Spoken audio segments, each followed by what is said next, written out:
ओम नमः शिवाय। जिस प्रकार इस ब्रह्मांड का न कोई अंत है और न ही कोई शुरुआत, उसी प्रकार शिव अनादि हैं। संपूर्ण ब्रह्मांड शिव के अंदर समाया हुआ है। आइए श्रवण करते हैं सोमवार व्रत कथा। प्राचीन काल की बात है। एक नगर में एक बहुत धनवान साहूकार रहता था, जिसके घर में धन की कमी नहीं थी, परंतु उसको एक बहुत बड़ा दुख था कि उसके कोई पुत्र नहीं था। वह इसी चिंता में दिन रात लगा रहता था।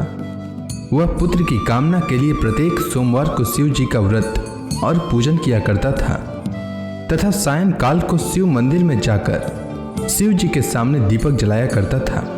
उसके इस भक्ति भाव को देखकर एक समय पार्वती जी ने शिव जी महाराज से कहा कि महाराज, यह साहूकार आपका अनन्य भक्त है और सदैव आपका व्रत और पूजन बड़ी श्रद्धा से करता है। इसकी मनोकामना पूर्ण करनी चाहिए। शिव जी ने कहा, हे पार्वती, यह संसार कर्म क्षेत्र है। जैसे किसान खेत में जैसा बीज बोता है वैसा ही फल काटता है, उसी तरह इस संसार में जैसा कर्म करते हैं वैसा ही फल भोगते हैं। पार्वती जी ने अत्यंत आग्रह से कहा, महाराज, जब यह आपका अनन्य भक्त है और इसको अगर किसी प्रकार का दुख है तो उसको अवश्य दूर करना चाहिए, क्योंकि आप सदैव अपने भक्तों पर दयालु होते हैं और उनके दुखों को दूर करते हैं। यदि आप ऐसा नहीं करेंगे तो मनुष्य आपकी सेवा तथा व्रत क्यों करेंगे। पार्वती जी का ऐसा आग्रह देख शिव जी महाराज कहने लगे, हे पार्वती, इसके कोई पुत्र नहीं है। इसी चिंता में यह अति दुखी रहता है। इसके भाग्य में पुत्र न होने पर भी इसको मैं पुत्र प्राप्ति का वर देता हूँ, परंतु यह पुत्र केवल 12 वर्ष तक जीवित रहेगा। इसके पश्चात वह मृत्यु को प्राप्त हो जाएगा। इससे अधिक मैं और इसके लिए कुछ नहीं कर सकता। यह सब बातें साहूकार सुन रहा था। इससे उसको न तो कुछ प्रसन्नता हुई और न ही कुछ दुख हुआ। वह पहले जैसा ही शिव जी महाराज का व्रत और पूजन करता रहा।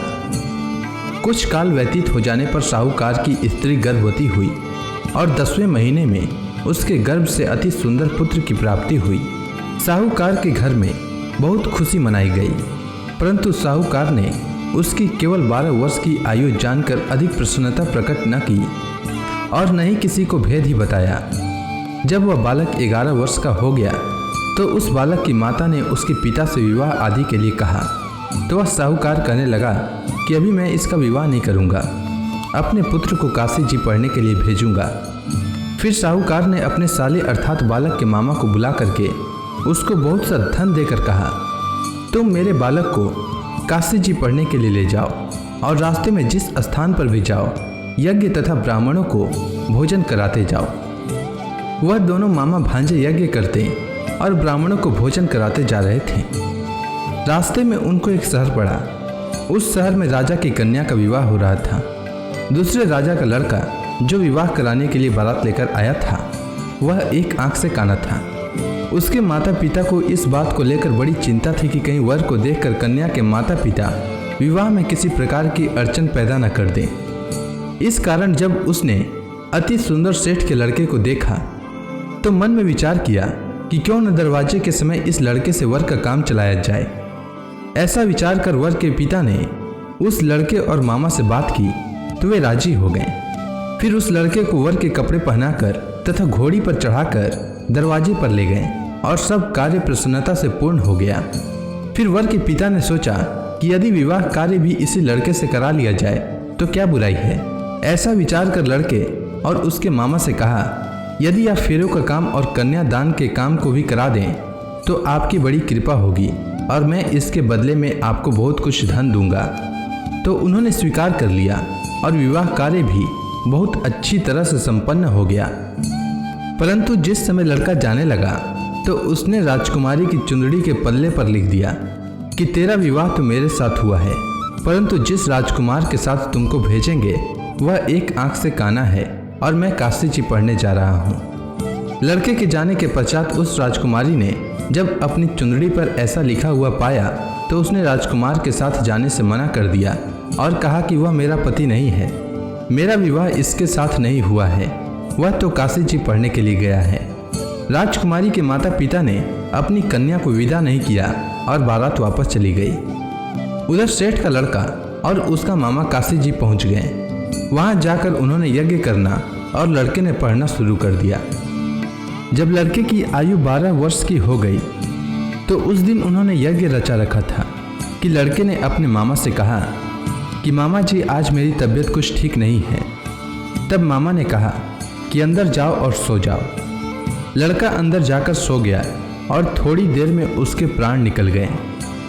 जब उसके मामा ने आकर देखा कि वह मुर्दा पड़ा है तो उसको बड़ा दुख हुआ और उसने सोचा कि अगर मैं अभी रोना पीटना मचा दूंगा तो यज्ञ का कार्य अधूरा रह जाएगा।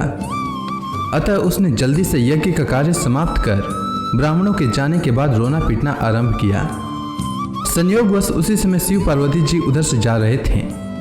जब उन्होंने जोर जोर से रोने की आवाज़ सुनी तो पार्वती जी कहने लगी कि महाराज कोई दुखिया रो रहा है, उसके कष्ट को दूर कीजिए। जब शिव पार्वती ने पास जाकर देखा तो वहाँ एक लड़का मुर्दा पड़ा था। पार्वती जी कहने लगी कि महाराज यह तो उसी सेठ का लड़का है जो आपके वरदान से हुआ था। हे महाराज, इस बालक को और आयु दीजिए, नहीं तो इसके माता पिता तड़प तड़प कर मर जाएंगे। पार्वती जी के बार बार आग्रह करने पर शिव जी ने उसको जीवन वरदान दिया और शिव जी महाराज की कृपा से लड़का जीवित हो गया। शिव जी और पार्वती जी कैलाश पर्वत पर चले गए। तब वह लड़का और मामा उसी प्रकार यज्ञ करते तथा ब्राह्मणों को भोजन कराते हुए अपने घर की ओर चल पड़े। रास्ते में उसी शहर में आए जहां उसका विवाह हुआ था। वहां पर आकर उन्होंने यज्ञ आरंभ कर दिया तो उस लड़के के ससुर ने उसको पहचान लिया और अपने महल में ले जाकर उसकी बड़ी खातिर की। साथ ही बहुत से दास दासियों सहित आदरपूर्वक लड़की और जमाई को विदा किया।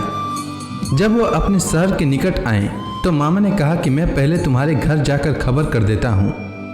जब उस लड़के का मामा घर पहुँचा तो लड़के के माता पिता घर की छत पर बैठे थे और यह प्रण कर रखा था कि यदि हमारा पुत्र सकुशल लौट आया तो हम राजी खुशी नीचे आ जाएंगे, नहीं तो छत से गिरकर अपने प्राण खो देंगे। इतने में उस लड़के के मामा ने आकर यह समाचार दिया कि आपका पुत्र आ गया है, तो उनको विश्वास नहीं हुआ। तब उसके मामा ने शपथ पूर्वक कहा कि आपका पुत्र अपनी स्त्री के साथ बहुत सारा धन लेकर आया है। तो सेठ ने आनंद के साथ उसका स्वागत किया और बड़ी प्रसन्नता के साथ रहने लगे। इसी प्रकार से जो कोई भी सोमवार के व्रत को धारण करता है अथवा इस कथा को पढ़ता या सुनता है उसकी समस्त मनोकामनाएं पूर्ण होती है। उम्मीद है आपको सोमवार व्रत की कथा अच्छी लगी होगी।